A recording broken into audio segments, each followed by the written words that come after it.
Hey guys, so welcome back to the channel. Today I'm going to show you how to separate data in Excel based on criteria.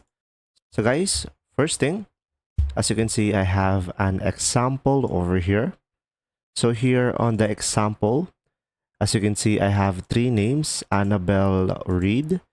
So if I want to only see Annabelle Reed over here, what you could try to do is just simply go ahead and go to the data on the top over here and now go for the filter.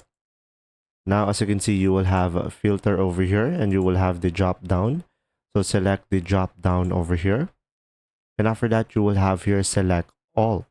So just simply uncheck that one and just simply select what would you like to see only. So let's say I'm going to only want to see Annabelle Reed and click on OK. And from here, as you can see, everything will be selected and it will be Annabelle Reed. And guys, same thing with the other columns. It can be the phone number, country, and it will be depending on your data. And as you can see on the left side, you should be able to see here the numbers of where is Annabelle Reed. And that's simply about it. I hope this video helped you understand more. If you do, leave a like and thanks for watching.